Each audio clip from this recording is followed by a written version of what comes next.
Well, good morning. Woodsong here again with another Woodsong reading. I had planned to do this reading outside. I'm in Springfield, Missouri right now, but it is cold outside, so I decided to go ahead and do it in the hotel room. So I've got this little setup here, propped up some pillows, and I'm going to attempt the reading. I've got my iPad propped up against something, so hopefully it's not going to jiggle around this time. So let's go ahead and jump right into it.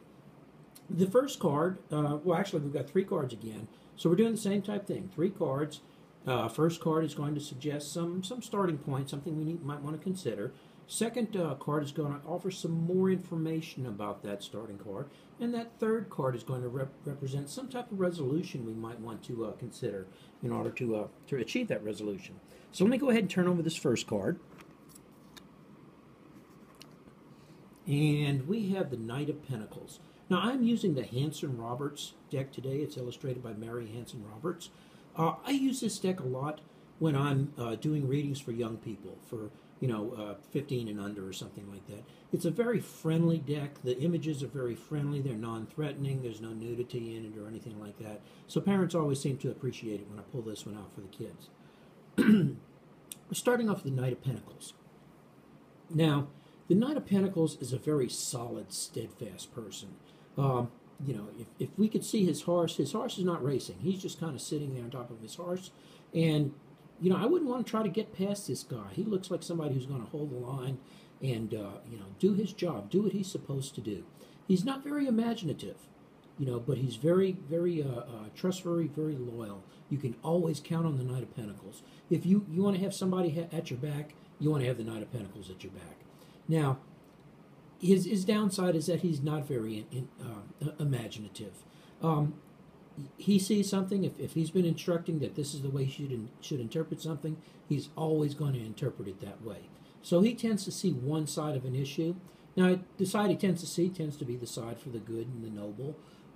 But, like I said, his weakness is his lack of imagination. So let's go ahead and start with that, and let's see where we might head. Page of Swords. Now oops, I just tilted my iPad a little bit. The Page of Swords is a little bit of a counter to the Knight of Pentacles. The Page of Swords is imagination. It is thought. His mind is just whirling with possibilities. Swords in general are going to be a suit of thought and analysis and reason. The Page in general tends to be cards that are excited about beginnings, excited about prospects. So we start off with somebody who's kind of steadfast, kind of stuck in a rut there. And then we counter that with the Page, who is just swirling with new thoughts and new possibilities. So let's kind of see where this heads. Oh, interesting. We have the Fool. The Fool is about the start of new journeys. Now, he has not necessarily thought the journey through. In fact, if we look at him, he's happily sauntering off down the road, but he's not looking where he's going because he doesn't really care. It doesn't really matter to him. It's the thought of starting off on something new that excites him and gets him in motion. He knows he's going to run into issues, but he's not concerned about that right now. He knows that you can't reach a destination unless you start off on your journey, and that's where he is. So if we put these cards together, we have somebody who's not going to move. He's kind of solid. He's kind of stuck right where he is, and that's where he wants to be. Okay? Do you ever feel that way about yourself? Do you ever find yourself maybe stuck in a rut a little bit, or always reacting the same way to something, or doing the same thing over and over again? Maybe there's a good reason for it. Maybe because of your work, because of your family, because of the things you like to do, because of the person you are. You like to remain that steady person. And this is a very good person, so it's not a bad place to be. But at times you might find that it's kind of still. It's kind of stultifying. You might want to introduce something new. It's not a card that changes. So if you're in a position where you might feel that some changes might be advantageous to you, you might want to pull in that Page of Swords.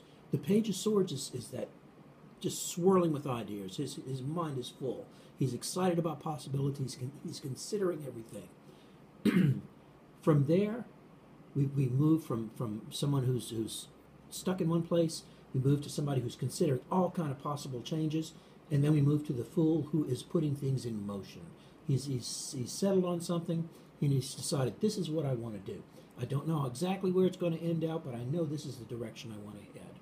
So Should we find in a position where we find that we do want to make a change, it's okay to consider changes. You know, a lot of times we've been taught that, you know, once we've achieved a certain steady place, the right thing to do is stay there and not look at change. Yeah, sometimes that's right. Sometimes not. That's not the right answer for everybody. Sometimes we do have to consider change. Adding some change does not necessarily negate the position we've been in. It doesn't say that it was a bad position. It just says, hey, you know what? We can make this a better position if we look at some differences, if we look at some changes, if we look at some variety, if we add something to the mix. And that's what the Fool is doing. The page has considered the changes. The Fool has set on something and said, you know what? I think this is a good idea. Let's go ahead and try to implement it. And that's what he's doing. He's not that concerned. He hasn't thought the whole thing through. He hasn't thought to the point where he says, okay, if I do this and this and this and this and this and this and this, then I'll be successful. No, he just says, hey, if I want to be successful, I can't be successful unless I do this first. I have to start along that path of success. How I'm going to get there in the end, I don't know.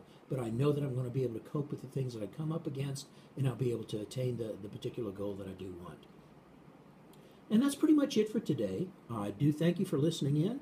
If you've enjoyed the reading, I'd be grateful should you share this with your friends on social media. If you want to Twitter it or Yahoo it or Facebook it or like it or whatever the current vernacular is, I would be very pleased and very happy should you do so. By the way, I'm going to throw just something personal in here a second ago. A couple of weeks ago, I'm in a little blues band. Those of you who have been with me for a while know that I'm kind of amateur musician a little bit. Had some issues there with some nerve problems, and I couldn't really play for a long time. But I'm back into it. I'm not traveling as much, even though I'm in Springfield right now. And I'm playing a little blues band. And we actually spent a Saturday a couple of weekends ago in a recording studio, which was a wonderful, really neat experience. And I put a link to some of the songs that we recorded down in the comments section. And if you'd like to give them a listen, I'd be very grateful. You know, if you like blues, Texas blues, Austin style blues, it's that type of stuff. So if you get a chance, give it a listen. I'd be grateful. This is Woodsong. I'm out, and I'll see you again next time. Take care. Bye-bye.